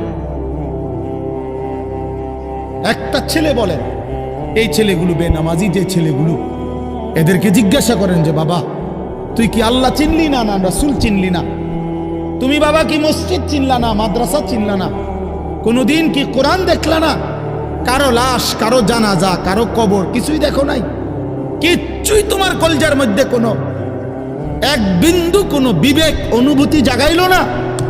শুধু নারী, শুধু একটা মোবাইল, শুধু একটা ছবি, শুধু একটা অশ্লীল দৃশ্যের কাছে হেরে গেলা। ছেলেরা বলো বাবা, তোমরা বলো, কার কাছে হাইরা গেলা? কেমনে হাইরা গেলা তুমি? তোমার বাপ মুসলমান, মা মুসলমান, তোমার ঘর মুসলমান, তোমার দাদা দাদি, নানা নানি, চাচা মামা, ফুফা খালু সব মুসলমান। তোমার এলাকার চারদিকে আজান হয়, তোমার মহল্লার প্রত্যেক গলিতে গলিতে মাদ্রাসা আছে, কোরআনের ঘর আছে, তোমারই কোনো না কোনো চাচাতো ভাই, মামাতো ভাই, ফুফাতো ভাই, আত্মীয় কেউ না কেউ হাফেজে কোরআন আছে, আছে না? তালেবে ইলম আছে, মাদ্রাসায় পড়ুয়া আছে। এত কিছু দেখার পরেও যার কলিজায় এক ওয়াক্ত নামাজ পড়তে মন চায় না, তার দিল পাথরের চাইতে শক্ত, তার দিল জন্তু জানোয়ারের দিলের চাইতে নিকৃষ্ট। কারণ এ বড় শক্ত হারামি, মনে রাখি। সে কিছুই মনে করে না আল্লাহকে, কিছুই মনে। এত মসজিদ মাদ্রাসা, এত নামাজ রোজার এত চিহ্ন দেখাও তে কয় যে আমি কিছুই বিশ্বাস করি না। আমি বিশ্বাস করি আমার জীবন হলো মোবাইল, আমার জীবন হলো নারী, আমার জীবনের অর্থ হলো ছবি, আমার জিন্দিগির মাকসাদ হলো উলঙ্গ ছবি দেখা, নর্তকী দেখা, জিনা ব্যভিচারের দৃশ্য দেখা, মদের আড্ডা, জুয়ার আড্ডা, নারীর আড্ডা, কোন অশ্লীল মেয়ের পিছনে জীবনটা শেষ করে দেওয়া, খালাস। আমি বুঝছি এটাই জীবন। কিসের মসজিদ, কিসের মাদ্রাসা, কিসের আল্লাহ, কিসের রাসূল, আমি এগুলা বুঝি না। এতটা উল্টে গেল কেন? এত বড় লানত হলো কেন বলেন বাবা? অতএব আপনাদের কাছে অনুরোধ করলাম, আপনারা আপনাদের বিবেককে নিয়ে ভাবেন। তোমরা ছেলেরাও বাবা রাগ হইও না, বুঝতে শিখো বাবা। কে ফিরাবে তোমাদেরকে? কে ফিরাবে? কে ফিরাবে? কে ফিরাবে বাপ? তোমরা কি কোনোদিন মরবা না? আজ যদি মৃত্যু হয়, এই বেনামাজি জিন্দিগি নিয়ে কেমনে কবরে যাইবা? টিকবা কেমন? এই নাফরমানের জিন্দিগি নিয়ে কেমনে টিকবা? এই জন্য আমরা প্রত্যেকেই প্রস্তুতি নেই। যদি ভাবতে শিখি, বুঝি, সামান্য অনুভূতি জাগে, তাহলে এই অনুভূতিটাকে কাজে লাগাবার, একটা জনের গুনাহ মাফ করে নতুন করে নিজেকে আল্লাহর ইবাদত, ঈমান, আমলের দ্বারা সজ্জিত করার একটা শ্রেষ্ঠতম সিজন, মৌসুম আসতেছে। সেটা হলো মাহে রমজান। মাহে রমজান বড় বেশি সুযোগ আসতেছে। আল্লাহ যদি দয়া করে হায়াত দেয়, তো পিছনের সব গুনাহ মাফ করিয়ে নতুন সাজে নিজেকে সজ্জিত করার, আখিরাতের রঙে রঙিন করার, জান্নাতের রঙে নিজেকে গড়ে তোলার এক শ্রেষ্ঠতম মাস মাহে রমজান। রমজান মানে অন্য কিছু, রমজান মানে ভিন্ন কিছু। রমজান মাসে মানে নিজেকে বদলানোর মাস, রমজান মানে নিজেকে পরিবর্তনের মাস, রমজান মানে নিজেকে আখিরাতের রঙে রঙিন করার মাস, রমজান মানে আল্লাহ তাআলার মহব্বতে, রাসূলুল্লাহ সাল্লাল্লাহু আলাইহি ওয়াসাল্লামের মহব্বতে ডুবে যাওয়ার মাস। এটা আমাদের সামনে। আল্লাহ আমাদের জন্য রমজানের হায়াত ভিক্ষা দান করেন। আল্লাহ যেন আমাদের সকলকে রমজান পর্যন্ত পৌঁছিয়ে দেন। এই আয়াত দেখেন, আল্লাহ তাআলা বলছেন, ইয়া আইয়ুহাল্লাযীনা আমানু, হে ঈমানদারগণ, কুতিবা আলাইকুমুস সিয়াম, তোমাদের উপরে রোজা ফরজ করা হলো, কামা কুতিবা আলাল্লাযীনা মিন ক্বাবলিকুম, যেমনটা ফরজ করা হয়েছিল তোমাদের পূর্ববর্তীগণের উপর, মানে পূর্বের ঈমানদার উম্মতদের উপর। কেন ফরজ করা হলো রোজা? উদ্দেশ্য কি? আমি আল্লাহর, লাআল্লাকুম তাত্তাকুন, যেন তোমরা মুত্তাকি হতে পারো, মুত্তাকি হইতে পারো, আল্লাহ ভীরু হইতে পারো। আর মুত্তাকি হলে কি লাভ হবে? উইদ্দাত লিল মুত্তাকিন, আল্লাহ বলে জান্নাত বানানোই হয়েছে মুত্তাকিদের জন্য। মুত্তাকি হবে তো জান্নাতি হবে, জান্নাতি হবে। এই আয়াতটার অল্প একটু কথা, আমি এই আয়াতটাই পড়ছি সূরা বাকারার 183 নম্বর আয়াত, দ্বিতীয় পারা, দ্বিতীয় সূরা। এটার উপর আর একটু কথা বললে আমার কথা শেষ।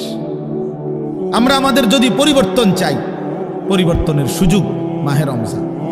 আমরা যদি আখিরাত সাজাইতে চাই, আমাদের জন্য শ্রেষ্ঠ সুযোগ মাহে রমজান। আমরা যদি ঘুরে দাঁড়াইতে চাই, আমাদের জন্য শ্রেষ্ঠ সুযোগ মাহে রমজান। মাহে রমজান, আল্লাহ নাফরমানির এই জিন্দিগি আমি ছেড়ে দেব, আপনার রঙে রঙিন হব, তাইলে শ্রেষ্ঠতম সুযোগ মাহে রমজান। মাহে রমজানের মধ্যে অসম্ভব শক্তি আছে, মাহে রমজানের মধ্যে অসম্ভব পাওয়ার আছে। আল্লাহ বলছে, রমজানে বান্দা আইসো আমার কাছে, রাত দিন 24 ঘন্টা আমি আল্লাহ জাহান্নাম থেকে মুক্তি দিতে থাকব। ও তাখা উমিনান নার, জাহান্নাম থেকে মুক্তি দেব, সারা রাত মুক্তি দেব, সারা দিন মুক্তি দেব। রমজানের প্রতি ঘন্টা, প্রতি মিনিট, প্রতি সেকেন্ড হীরা মণি মুক্তা জহরতের চাইতেও কোটি গুণ বেশি দাম, কোটি গুণ বেশি দাম। আল্লাহ তাআলা সেই মহিমান্বিত রমজান আমাদের সামনে আনতেছেন। আর মাত্র 18-19 দিনও বাকি নাই। এই অল্প কয়টা দিন বাবা, আমাদের উচিত রমজানের জন্য অধীর আগ্রহে মহব্বতের সাথে আল্লাহর কাছে হায়াত ভিক্ষা চাওয়া, যে আল্লাহ এত কাছে আইনা মৃত্যু দিয়েন না, কবরে নিয়েন না, আর কয়টা দিন হায়াত দেন, রমজান পর্যন্ত পৌঁছিয়ে দেন। আল্লাহুম্মা বারিক লানা ফি রাজাব ওয়া শাবান ওয়া বাল্লিগনা রমাদান। আল্লাহ তাআলা বলেন, ইয়া আইয়ুহাল্লাযীনা আমানু। দেখেন, এই একটি আয়াতে আল্লাহ 4টা কথা বলছে। একটা হলো হে ঈমানদারগণ, 2 নাম্বার হলো তোমাদের উপরে রোজা ফরজ করা হলো, 3 নাম্বার হলো যেমনটা ফরজ করা হয়েছিল পূর্ববর্তীদের উপরে, 4 নাম্বার হলো যেন তোমরা মুত্তাকি হতে পারো। কয়টা কথা হলো? এই 4টা কথার আমি 4টা আলগা সংক্ষিপ্ত একটু ব্যাখ্যা বলি। 1 নাম্বার হলো হে ঈমানদারগণ, এটা আল্লাহ আমাদেরকে ডাক দিয়েছেন।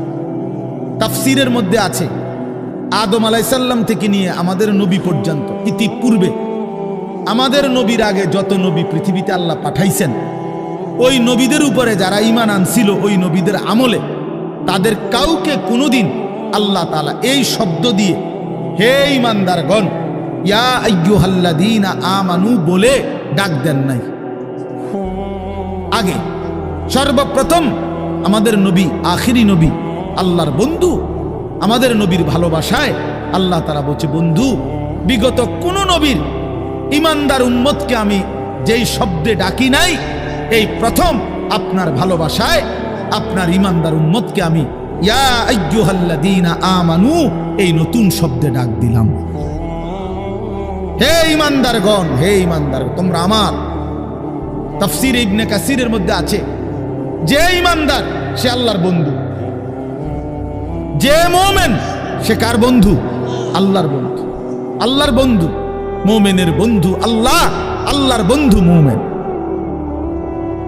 আল্লাহর বন্ধু মুমিন। এই জন্য তাফসীরে লিখছে হে ঈমানদারগণ, এই কথার আরেকটা তর্জমা এটা, হে আমার বন্ধুগণ। আল্লাহ যেন ডাক দিয়া বলছে, হে আমার বন্ধুগণ, তোমরা আমার বন্ধু, তোমরা আমার। আমি বানাইছি বহু জনেরে, তোমরা বানাইছি আমার জন্য, আমার জন্য। তোমরা আমার, তোমরা আমারে মেনে নিয়েছ, তোমরা আমার কালেমা পড়েছ, তোমরা আমার রাসূলকে মেনে নিয়েছ, অতএব তোমরা আমার। তোমাদের কালেমা লা ইলাহা ইল্লাল্লাহ মুহাম্মাদুর রাসূলুল্লাহ, এটা আমি গ্রহণ করলাম, গ্রহণ করে আমি নিলাম। এই জন্যই আমি তোমাদেরকে ডাক দিই। তুমি বলছো আমি এনে ভর্তি হমু, ওই যে আমারে মোহাম্মদে বলছে, তার ছোট ভাই হাফেজ মুশাররফ কয়, আমার আজকে বললো যে হুজুর ভর্তি করামু আপনার মাদ্রাসায়, তো কি কোন সময় আমু, ফরম নিয়ম কানুন কি? আমি এত কথা তোমার দরকার কি, হাতে ভর্তি হইব সারছে তো আর কি। তার মানে আমি বলতে চাইছি, তারে কি বুঝাইলাম, তোমার এত নিয়ম কানুনের দরকার কি, আমি তারে নিলাম, খালাস, আমি ভর্তি নিলাম। তাইলে অর্থ হইল আল্লাহ তাআলা বলছেন, বান্দা তোমার কালেমা আমি নিলাম, তোমার ঈমান আমি নিলাম, এজন্য আমি তোমারে মুমিন বলে ডাক দিলাম। আল্লাহ কাউকে নিজের করে ডাক দেওয়া, খোদার কসম, এটা তার জীবনের সবচেয়ে বড় পাওয়া। যদি দিল থাকতো তাইলে আমরা বুঝতাম। এক এমপি সাহেব যদি কারো নাম নেয়, এক মন্ত্রী সাহেব কারো নাম নেয়, আর তারে যদি কেউ আইয়া কয় আজকে তো মন্ত্রী সাহেবের কাছে গেছিলাম আর উনি তোমার নাম নিছে, তোমার কথা ভালো কইছে, বাবা হেতে বেটা তো মানে ঠ্যাঙালগি দিয়ে আটতে লাগবে। হ্যাঁ, বাইতাইয়া ঘরে বেড়িয়ে কথাবার্তা সাবধান কও, আগের মতো নাই, যেরুম মনে করছে এরুম না। কি কিছে মন্ত্রী সাহেব আজকেও আমার নাম রয়েছে, জিঙ্গাও মানে সে এটাকে খুব গৌরবের মনে করবে, ঠিক কিনা বলেন না কেন? সবার কাছে ঘুরে ঘুরে বলার চেষ্টা করবে আমি কিন্তু মন্ত্রীর পরিচিত। হাদিসের মধ্যে আছে এক সাহাবী উবাই ইবনে কাব রাদিয়াল্লাহু তাআলা আনহু, সাহাবীদের মধ্যে নবীজির সবচেয়ে সুন্দর কোরআন শরীফ পড়তেন যিনি, ওনার নাম হলো উবাই ইবনে কাব। তো এই উনি নবীজি একদিন উনাকে বলছেন এই সাহাবীকে যে উবাই এদিকে আসো, তুমি আমারে কোরআন শরীফ পড়ে শোনাও। বুঝছেন? তখন ওই সাহাবী একটু লজ্জিত হয়ে বলতেছি, ইয়া রাসূলুল্লাহ, আমি আপনার সামনে কোরআন পড়বো? অথচ কোরআন তো আমরা আপনার থেকেই শুনি, কোরআন আপনার উপরেই নাজিল হয়, আমি কোন সাহসে আপনার সামনে কোরআন পড়ি? তো নবীজি বললেন, শুনো, মহান আল্লাহ পাক রব্বুল আলামিন জিব্রাইল পাঠাইয়া তোমার নাম নিয়া বলছে তোমার কাছ থেকে আমি কোরআন শুনতে। এই আমরা স্পষ্ট হাদিসে পড়ছি, বিশ্বাস করেন। এই সাহাবী এটা শুই না 3 বার জিজ্ঞাসা করছে নবীজিরে, আওয়াসাম্মানি আল্লাহ, ইয়া রাসূলুল্লাহ বললেন কি আমার আল্লাহ আমার নাম নিছে? আমার নাম? আর কোন কি আপনি? নবীজি বলল, হ তোমার নামে তো নিছে। উনি আবার জিজ্ঞাসা করছে, ইয়া রাসূলুল্লাহ সত্যি বলছেন আমার নাম নিয়েছেন আল্লাহ? বলছে, হ তোমার নাম। আবার জিজ্ঞাসা করছেন, হাদিসের স্পষ্ট শব্দ আছে ফাবাকা। 3 বারের পরে এই সাহাবী খুশিতে আনন্দে চিৎকার করে কাঁদতে শুরু করছে আর বলতেছি, ইয়া রাসূলুল্লাহ, এক গোলামের কি পরিমাণ সৌভাগ্য, তার মুনিব তার নাম নিয়েছে। তা আমরা আমাদের কালেমার কি পরিমাণ সৌভাগ্য, আমরা একবার বলেছি কালেমা, আল্লাহ আমাদেরকে ডাক দিছে, ইয়া আইয়ুহাল্লাযীনা আমানু, হে আমার কালেমা ওয়ালারা, তোমরা আমার, তোমরা আমার, আমি তোমাদের ঈমান নিলাম, আমি তোমাদেরকে ডাক দিলাম। এক মুমিনের কি পরিমাণ খুশি হওয়া উচিত আপনি শোনেন।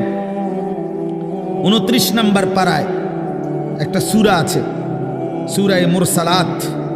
এই যে এর আগে একটা সূরা আছে, সূরা দাহার, কোরআনুল কারীমের 76 নম্বর সূরা, 2 পৃষ্ঠাওয়ালা ছোট সূরা। এই সূরাটার মধ্যে জান্নাতের বর্ণনা সবচেয়ে সুন্দর, মানে জান্নাতের বর্ণনা হৃদয় কারা এই সূরাতে আছে। এই সূরাটা যেদিন নবীজির উপরে নাজিল হয়েছে, সেদিন নবীজির সামনে একজন কালো রঙের সাহাবী বসা ছিলেন। ওয়া ইনদাহু রাজুলুন আসওয়াদ, কালো একজন রঙের সাহাবী বসা ছিল, উনি বসা ছিলেন। এই সময় এই সূরাটা নাজিল হয়েছে, নবীজি উনাগরে শুনাইছে সূরাটা। তো এই সূরার মধ্যে জান্নাতের এমন হৃদয়গ্রাহী বর্ণনা। এই সাহাবীটা সামনে যিনি বসা কালো রঙের সহজ সরল সাহাবী, উনি এই সূরা এটা শুইনা জান্নাতের আশায় খুশিতে একটা চিৎকার দিছে, এক চিৎকারে হাদিসে আছে উনি ওইখানেই ইন্তেকাল করছে।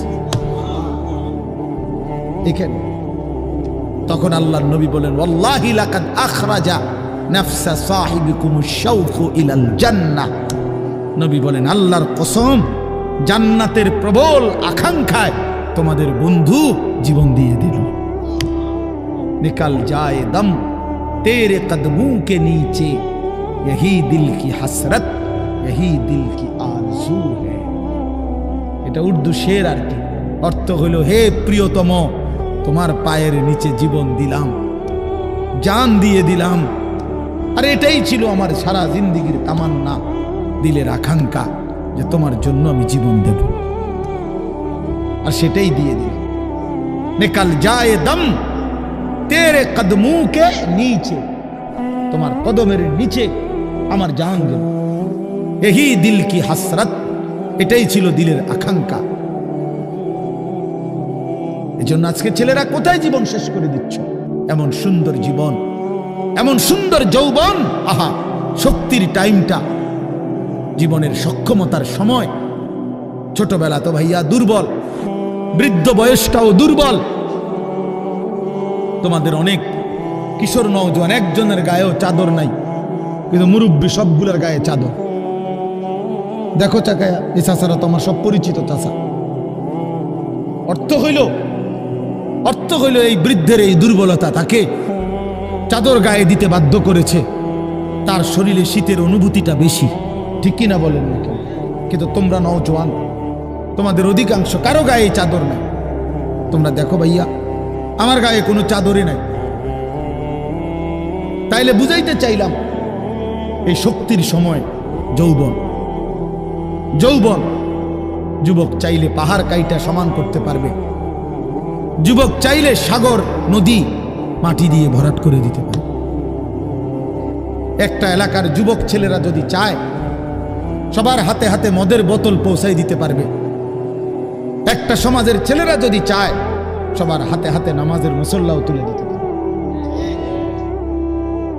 অতএব ছেলেরা, তোমরা যারা যুবক আয়োজন করছো, আমি তোমাদের উৎসাহ দেই, একটু আগাও, এখানে থাইমা যাইও না।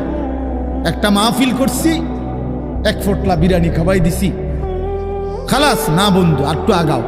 তোমরা আবার বসো, যে কয়জনে মাহফিলের আয়োজন করছো তোমরা আবার বসো, যে আমরা কেমনে আটটু ভালো হইতে পারি, আটটু চরিত্রবান হইতে পারি, আমরা কেমনে নিজেরা নামাজ ধরতে পারি। একটু যদি হিম্মত করো যুবক, ইনশাআল্লাহ ভালো হবে।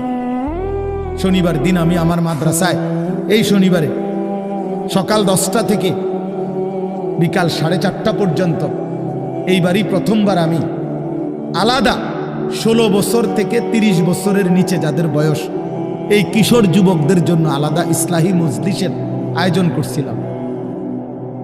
আমার শায়েখ আল্লামা মুফতি মুশতাকুর নবী সাহেব বয়ান করছেন, আল্লামা মুফতি আমজাদ হুসাইন সাহেব বয়ান করছেন, হযরত মাওলানা মুফতি ইউসুফ বিন ইকবাল বয়ান করছেন, আমাদের কুমিল্লা ক্যান্টনমেন্টের বড় একজন শিশু বিশেষজ্ঞ ডাক্তার মিজানুর রহমান উনি বয়ান করছেন, আমি নিজে কিছু কথা বলছি।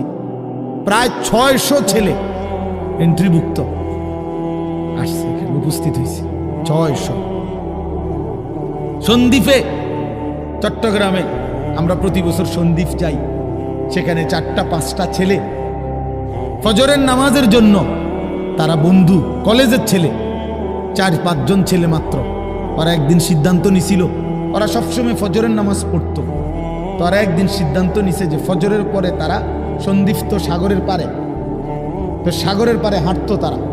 তো তারা একদিন সিদ্ধান্ত নিছিল আজ থেকে 1 বছর আগে, যে আমরা সকালবেলা না হাইটা চলো আমরা বন্ধুদেরকে ফজরের জন্য জাগাই, ফজরের ক্যাম্পেইন করি, ফজরের জন্য গণসংযোগ করি।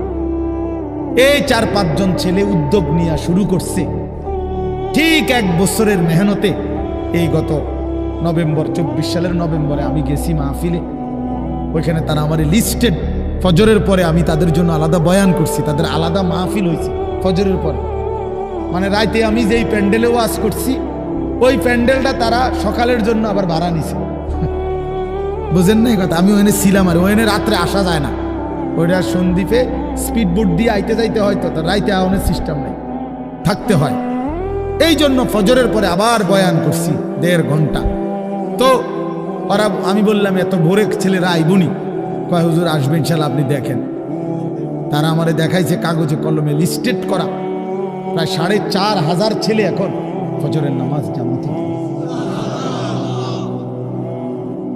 যুবক চাইলে কি না পারে, যুবক চাইলে ভাঙতে পারে, যুবক চাইলে গড়তে পারে, যুবক চাইলে বুলডোজার দিয়ে সমান করে লাইতে পারে,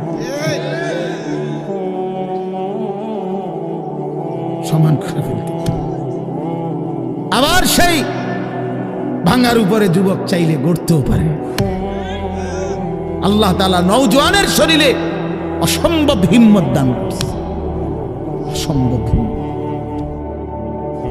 এই জন্য বাপ, আমি যুবক যারা, তাদেরকে উৎসাহিত করলাম। মহান আল্লাহ পাক রব্বুল আলামিন আমাদেরকে বলছেন, আমি তোমাদের ইমানদার, ইমান নিলাম, আমি ইমান দিছি বান্দা।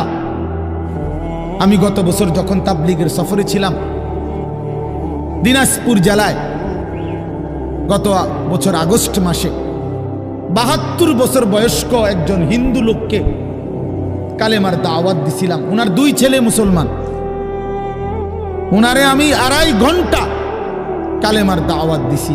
আমরা 3 জন আলেম মিলে কত অনুনয় বিনয় করছি, কাকুতি মিনতি করছি, কাঁদছি, চোখের পানি ফেলছি। একটা বার চাচা কালেমা পড়েন, আপনার ছেলে মুসলমান, ছেলের বউ মুসলমান, আপনার নাতি নাতনি সব মুসলমান, আপনি এখনো বসে আছেন কেন? আহা, এই 72 বছর হয়ে গেছে। বুড়া মিয়া কয় আমি ওটা বলবো না। বলে নাই। আমি আমার সাথীদের কাছে, আমার 26 জন সাথী নিয়ে চিল্লায় গেছি। 16 জন আলেম, এক চিল্লা সফরে 950 মানুষ আল্লাহর রাস্তায় বের হয়েছে চিল্লার জন্য। আলহামদুলিল্লাহ, আল্লাহই করাইছে। তো বলতেছিলাম, আমি সাথীদের কাছে এসে বলছিলাম যে দেখেন 72 বছর বয়স হয়ে গেছে, এক আল্লাহর বান্দা তার জবান দিয়া কোনোদিন তার মালিকের নামটা বলবে। আমারে আপনারে আল্লাহ তাআলা কত বড় তৌফিক দিছে যে আমরা কত হাজারবার লক্ষবার কালেমা লা ইলাহা ইল্লাল্লাহ মুহাম্মাদুর রাসূলুল্লাহ এটা যে আমরা পড়তে পারি, পড়তে পারছি, এই সৌভাগ্যের কৃতজ্ঞতা কি? এটা যদি আল্লাহ আমগো জবান দিয়ে কোনোদিন না বলাইতো। কথা বলে না বাপ, এই ছেলেরা মিয়া, এই আব্বাস যারা নামাজ পড়ো না, আরে না ফরমান, তুই যদি হিন্দুর ঘরে জন্ম নিতি, তুই যদি ইহুদির ঘরে জন্ম নিতি, তুই যদি খ্রিস্টানের ঘরে জন্ম নিতি, বেটা কি হতো জীবন যদি কোনোদিন কালেমার আহ্বান না শুনতা? তুমি তো মুসলমানের ঘরে জন্ম নিয়া এভাবে ইমানকে ফেলে দিলা। মুসলমানের ঘরে জন্ম নিয়ে এভাবে নামাজকে প্রত্যাখ্যান করলা। ছি ছি ছি ছি, তোমারে দেখে তো হিন্দুও হাসবে, তোমারে দেখে তো ইহুদিও হাসবে, তোমারে দেখে তো খ্রিস্টানও হাসবে যে দেখছো হয় নাকি শ্রেষ্ঠ জাতি, ওদের ধর্ম নাকি শ্রেষ্ঠ ধর্ম, ওদের ধর্ম কোরআন নাকি শ্রেষ্ঠ কিতাব, ওদের শ্রেষ্ঠ ধর্ম ওদেরই পছন্দ হয় না, ওদের শ্রেষ্ঠ কিতাব ওরাই পড়তে পারে না। তো এটা কিসের শ্রেষ্ঠ? কথা বলেন না। তাহলে আমি তো আমার ধর্মের অপমান। কথা বলেন না, আমি আমার ধর্মের অপমান না, আমি আমার কোরআনের অপমান। এজন্য তোমরা যারা বেনামাজি ছেলে, তোমরা ধর্মের অপমান। তোমাদের যাদের চুল বেঈমানের মতো, তোমরা মুসলমান ধর্মের অপমান। তোমাদের কারণে আমার ধর্ম লজ্জিত, তোমাদের কারণে ধর্ম বেইজ্জতি হয়েছে। তোমরা ইসলামকে অপমানিত করলা, আল্লাহকে অপমানিত করলা, আমার নবীর শ্রেষ্ঠতম 23 বছরের আদর্শকে তোমরা অপমানিত করলা। এই অপমানের বিচার আল্লাহ করবে, মনে রাখো, ছেড়ে দিবে না বাপ। আল্লাহ কোরআনে বলছে, বান্দা আমি 1 সেকেন্ড ছাড়বো না, আমি হিসাব নিব। তুমি আমারে কি মনে করছো বান্দা? বাদ দুগা খাওয়াইছি দেখিয়া তুমি মনে করছো আমি মাতি না? হ্যাঁ, কিটা মনে করছো? এ পেশাব পায়খানার ভাত তুমি মনে করছো আমি কিছুই বলবো না, কিছুই বলবো না। তুমি জানো না ফেরাউনকে শোয়াইছে কে? তুমি জানো না কারুনকে শোয়াই দিছে কে? তুমি জানো না নমরুদ সাদ্দাতকে নিশ্চিহ্ন করে দিয়েছে কে? তুমি শোনো নাই? তুমি আন্দাজ করো নাই আমি আল্লাহ কেমন? এই পৃথিবীর কত অবাধ্য জাতিকে আমি আল্লাহ ধ্বংস করে দিয়েছি, শোনো নাই? ওই গোটা পৃথিবীর সমস্ত আধুনিক প্রযুক্তি থাকার পরেও তো বাবা আমেরিকার ওই বেঈমানরা, ক্যালিফোর্নিয়ার লস অ্যাঞ্জেলস তাদের একটি স্টেট আগুনে দাবানলে পুরে ছাই হয়ে গেছে। লক্ষ লক্ষ কোটি কোটি মিলিয়ন বিলিয়ন ডলারের এক এক বিল্ডিং। আপনারা মুরব্বীরা মিলিয়ন বিলিয়ন ডলার কি তাই বুঝতেন না? কয়টা আপনি 1 মিলিয়ন বিলিয়ন ডলার কত টাকা? কমপক্ষে 300 টাকার বেশি। মানে আপনি এটি বুঝতেন না, টেহাইডি এটা বুঝতেন না। কথা বুঝছেন কেন? হ্যাঁ, আমরা কিতাবে পড়ছি এক বুজুর্গকে, হ্যাঁ, একটা জিনিস দামি ওনার কাছে ছিল, তো ওনার কাছে বলছি এটা আপনি বিক্রি করে দেন। কত মূল্য? উনি বলছে 100 দিরহাম, 100 টাকা। তখন উনি যখন বিক্রি করে দিছে, ওনার 100 দিরহাম দিছে। তো অন্য কেউ উনারে পরে বলছে, হায় হায় জনাব, আপনি তো বহুত বড় ঠকছেন, মাত্র 100 টাকা দাম চাইলেন, এটার দাম তো আরো অনেক। তো উনি বলছেন, আল্লাহর কসম, 100 টাকার উপরে, 100 দিরহামের উপরে কোনো সংখ্যা আছে আমার তো এটা জানা নেই, আমার তো এর উপরে কিছু জানা নাই। আমার মেজো বোনের বিয়ে যখন হয়েছিল, মেজো বোন, আমি তখন প্রাইমারি শেষ করে মাদ্রাসায় ভর্তি হয়েছি, এই সময় আমার বোনের বিয়ে হয়েছে। তো বোন জামাই যখন ওই আগে ছোটবেলায় বিয়ের দিন বোন জামাই যখন আসছে, তখন শরবত খাওয়াইছি যে গেইটে নাকি, তখন কিছু টাকা দিতে হয় না, যে শরবত খাওয়ায় তারে। তো আমারে 100টা টাকা দিছে উনি প্রথম। তো এগুলা নাকি ওনার কাছে আরো টাকা ছিল, তো এগুলো ওই আরো একটু সাফাসাফি করলে আরো দেয়, আরো কিছু দেয়, না মানলে আরো দেয়, এমনি এমনি নিয়ম ছিল। আমার 100 টাকা দিছে, আর এটা দেখে আমি একটা দৌড়ে আইয়া লাইছি। আমার পুরা মনে আছে, একেবারে কসম, আমার পুরো এখনো মনে হইলো আর এই কথাটা।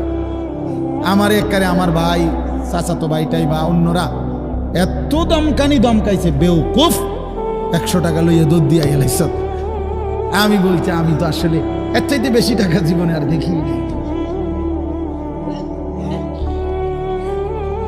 তো বলতে চাইলাম, হাজার হাজার কোটি কোটি মিলিয়ন ডলারের এই বাড়ি ভবন, এগুলো পৃথিবীর সর্বাধুনিক প্রযুক্তি দিয়ে, অত্যাধুনিক প্রযুক্তি থাকা সত্ত্বেও, আধুনিক সরঞ্জামাদি থাকার পরেও বাপ আল্লাহর দেওয়া আযাবে আগুনে যখন জ্বলছে, এই কয়দিন হইল কোনো বেঈমানে 1 সেকেন্ডের জন্য আগুন নিভাইতে পারে নাই। 14,000 ফায়ার সার্ভিস কর্মী একসাথে আপনার পানি দিছে, আরো বাড়ে, আগুন আরো বাড়ছে। তার মানে বোঝা গেল বাবা, পৃথিবীর কারো শক্তি মূলত কোনো শক্তি না, আল্লাহ শক্তির সামনে, আল্লাহর ফয়সালার সামনে। আল্লাহ যদি ভালো রাখে তাইলেই ভালো থাকা। হ্যাঁ, আপনার টাকা তো আছে 1000 কোটি টাকা, কিন্তু আপনার ফেড অসুখ, আপনি টেহা দিয়ে কিনবেন। আপনার টাকা তো আছে লক্ষ কোটি টাকা, কিন্তু আপনার তো ডায়াবেটিস, আপনি কিনবেন টাকা দিয়ে কি করবেন? আপনি 7 রাজার ধন হইলেও কি লাভ হবে আপনার? এই জন্য আমি অনুরোধ করছি, আমরা মুমিন, আল্লাহ আমাদেরকে বলছে এটাই কথা, তোমাদের উপরে আমি রোজা ফরজ করলাম, তোমরা আমার হুকুম মানো, তোমরা আমারে মানো বান্দা। রোজা মানে বিরত থাকা, সিয়াম মানে বিরত থাকা, তার মানে গুনাহ থেকে বাঁচো, হালাল বস্তু থেকে বাঁচো। আমি তোমাদেরকে হারাম তো হারামই, হারাম থেকে আবার ফিরাবো কেন? হারাম থেকে তো ফিরতে সারা বছরের জন্যই বলে দিছি। তো আমি রমজান মাসে তোমাদের 3টি হালাল খাবার হালাল ছিল, পানি হালাল ছিল, হালাল স্ত্রী হালাল ছিল। আমি রমজানের 30টা দিন, একটা মাসে তোমাদের জন্য খাদ্য, পানি, স্ত্রী, এই 3টা জিনিস হালাল বস্তু আমি হারাম করে দিলাম। যেন আমি বুঝাইতে চাইলাম যে দেখো, আমি আল্লাহ যেখানে হালালটাও হারাম করে দিলাম, সেখানে হারামটার প্রতি আমি আল্লাহর কি পরিমাণ ঘৃণা। যেখানে হালালটাই ছেড়ে দিতে বললাম, সেখানে হারামটা ধরে রাখার কোন সুযোগ আছে? অতএব মিথ্যা, চুরি, ডাকাতি, জিনা, ব্যভিচার, মদ, জুয়া, নাচ, গান, সুদ, ঘুষ, মা বোনদের বেপর্দা জিন্দেগি ছেড়ে দেন, ছেড়ে দেন। একজন বুঝলে একজনে, কোনো অসুবিধা নাই, আমার কোনো আফসুস নাই। আমি সব সময় ফেরিওয়ালার মতো আমি বুঝি, একজনই শুনুক, একজনই যদি ভাবে আলহামদুলিল্লাহ, সংখ্যা দিয়ে আমি কি করব? বুঝেন না?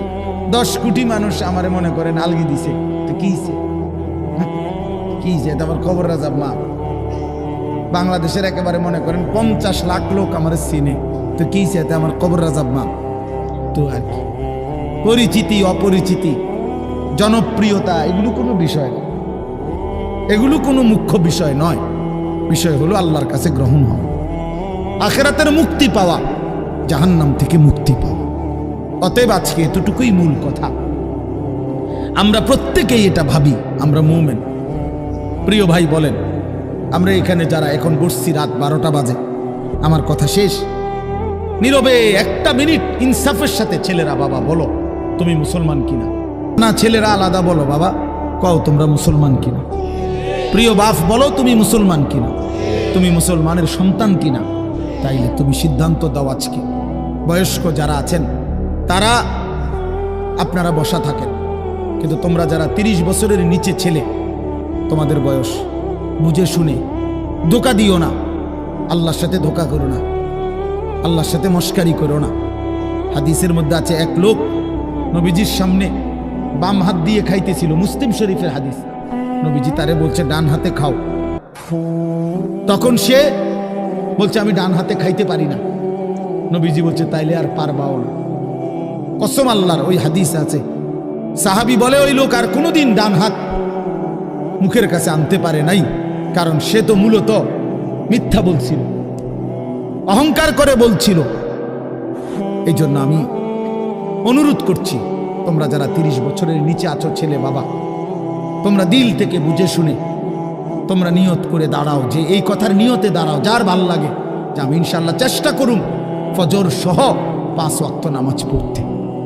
তুমি সিদ্ধান্ত নিয়ে বলো যে আমি চেষ্টা করব আমি নারী ছবি, অশ্লীল দৃশ্য থেকে, মোবাইলের অশ্লীল ছবি থেকে নিজেকে বাঁচাইবার নিয়ত করলাম, সিদ্ধান্ত করলাম।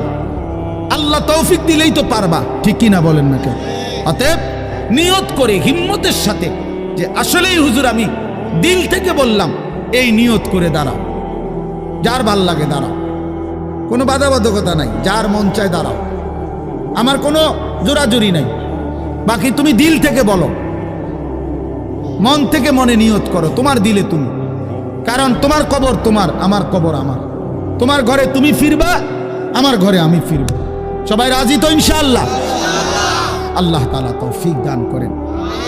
বসো বাপ, আল্লাহ কবুল করে নেন। মনে করো ঠকবা না, মনে রাখো নামাজ পড়ে কেউ ঠকে না, না পড়ে ঠকে। গুনাহ ছেড়ে দিয়ে ঠকবা না, বরং গুনাহ ছেড়ে দিলে দামি হইবা ইনশাআল্লাহ। দামি হইও, নিজে দামি হবা, মনে রাখো দামি। একটা জিনিস শেষ মনে রাখো ছেলেরা, যে কোনো মূল্যে আমরা আলহামদুলিল্লাহ গোটা পৃথিবী নিয়ে আমাদেরও পড়ালেখা করা আছে। সারা পৃথিবীর হালাত আমরাও বুঝি কম বেশ। আমরা জেনারেল লাইনেও পড়ালেখা করছি, কুমিল্লা ভিক্টোরিয়া কলেজ থেকে মাস্টার্স পাস করছি, সরকারি আলিয়া মাদ্রাসা থেকে কামেল পাস করছি, কওমি মাদ্রাসা থেকে দাওরায়ে হাদিস পাস করছি। তাহলে মাটির তলে থাকি না, পৃথিবীর নিয়ে আমরাও গবেষণা ভাবি। কাজে সারা পৃথিবীর যেই পরিস্থিতি বর্তমান এবং আমাদের কোরআন সুন্নাহর যেই ভাষ্য, এই সবগুলো বিশ্বাস করো, একত্রে মিলাইলে এ কথা আমাদের কাছে একেবারে স্পষ্ট। আগামীর পৃথিবী ইসলামের পৃথিবী, আগামীর পৃথিবী কোরআনের পৃথিবী। মনে রাখো বললাম বাপ, তুমি দেখবা, তোমার হায়াতেই দেখবা ইনশাআল্লাহ। এখন যাদের বয়স এই 20, 25, 26, 28, যাদের বয়স 12, 15, তোমরা ইনশাআল্লাহ আগামীর ইসলাম দেখবা, কালেমার বিজয় দেখবা। তোমরা শুনবা যে ফিলিস্তিন বিজয়ী, তোমরা শুনবা সারা পৃথিবীতে কালেমার পতাকা উড়েছে, তোমরা শুনবা ইউরোপ আমেরিকার শক্তি নিশ্চিহ্ন হয়ে গেছে, তোমরা শুনবা ইসরায়েলের কুত্তারা পরাজিত হয়ে গেছে। সেদিন বুঝবা ইমানদারি দামি, সেদিন বুঝবা চরিত্রবান ছেলেটাই দামি, সেদিন বুঝবা নামাজি ছেলেটাই দামি। আর যারা চরিত্র নষ্ট করে ফেলেছ, তুমি ফালতু কোনো না কোনো সিফাত কোনাত পড়ে থাকবে। এই জন্য আমরা দয়া করি ইনশাআল্লাহ প্রত্যেকেই আমরা ইনশাআল্লাহ নামাজ পড়বো তো ইনশাআল্লাহ। ভালো হও, চরিত্রবান হও, নিজের জীবন গঠন করো, আল্লাহ তৌফিক দান করেন। আলহামদুলিল্লাহি রাব্বিল আলামিন। আল্লাহুম্মা আনতাস সালাম ওয়া মিনকাস সালাম, তাবারাকতা ইয়া দাল জালালি ওয়াল ইকরাম। ইয়া রাব্বি লাকাল হামদু কামা ইয়ানবাগি লিজালালি ওয়াজহিক ওয়া আযীমি সুলতানিক।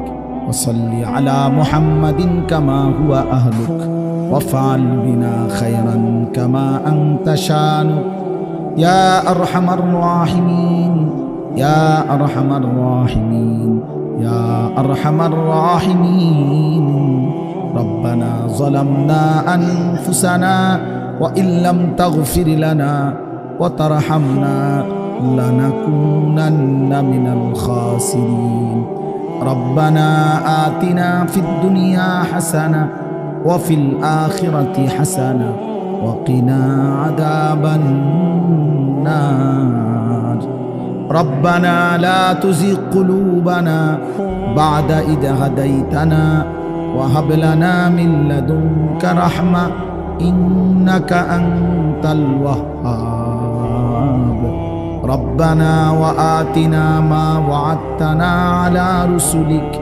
ولا تخزنا يوم القيامة إنك لا تخلف الميعاد ربنا اصرف عنا عذاب جهنم إن عذابها كان غراما إنها ساءت مستقرا ومقاما رب ارحمهما كما ربياني صغيرا رب ارحمهما كما ربياني صغيرا ربنا هب لنا من أزواجنا وذرياتنا قرة أعين واجعلنا للمتقين إماما مولاي كريم رب كريم মেহেরবান মাওলা রাত গভীরে আমরা গুনাহগার গোলাম আপনার শাহী দরবারে হাত উঠাইলাম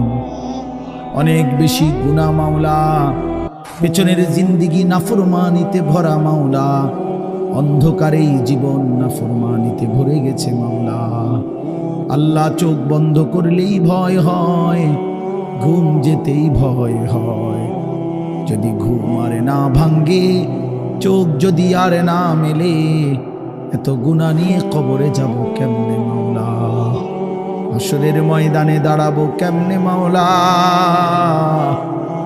নবীজির সুপারিশ চাইবো কেমনে মাওলা হাউজে কাউসারের পানি তো মিলবে না মাওলা আপনি মাফ করে দেন মাফ করে দেন আজই মাফ করে দেন এখনই মাফ করে দেন হায়াতে থাকতেই মাফ করে দেন কবরে যাবার আগেই মাফ করে দেন আপনি রহমান আপনি রহিম আপনি গফফার আপনি গফুর আপনি মাফ করে দেন আযাব দিলে আপনার কোনো লাভ নাই মাফ করে দিলে আপনার কোনো ক্ষতি নাই মাফ করলে আপনার কমবে না মাফ না পেলে আমাদের উপায় থাকবে না আল্লাহ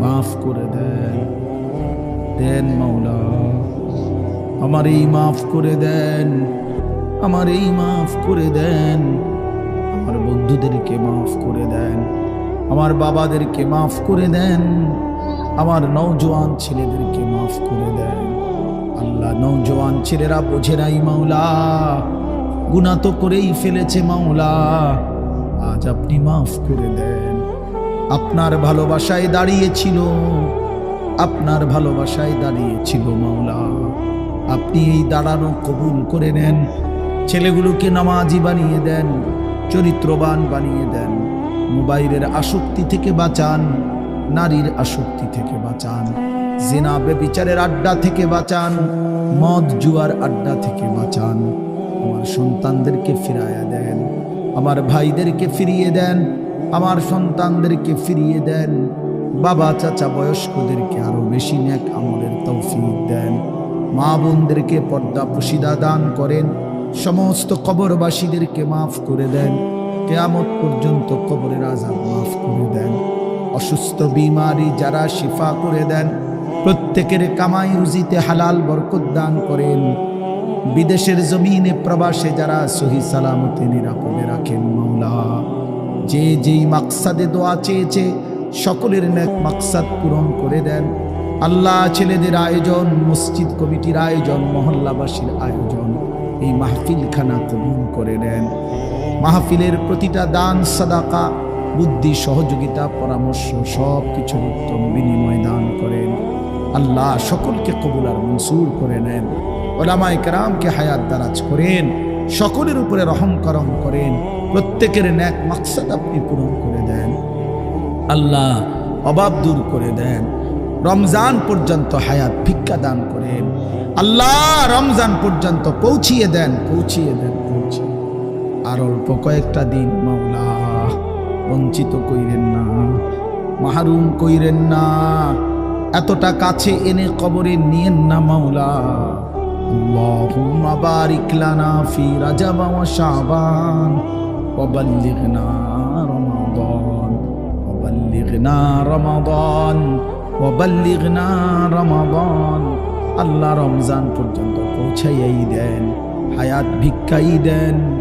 আল্লাহ রমজানের চাঁদ দেখাইয়েন মাওলা, রহমত মাগফিরাত নাজাত নসিব করিয়েন। আল্লাহ সারা দেশ কবুল করে নেন, সারা পৃথিবীর মজলুম মুসলমানকে বিজয় দান করেন। আল্লাহ ফিলিস্তিনের বিজয় দান করেন, ইসরায়েলের ইহুদি বেঈমানদেরকে ধ্বংস করে দেন। রব্বির হামহুমা কামা রব্বায়ানি সগীরা। সুবহান রাব্বিকা রব্বিল ইজ্জাতি আম্মা ইয়াসিফুন ওয়া সালামুন আলাল মুরসালিন। আলহামদুলিল্লাহি রাব্বিল আলামিন।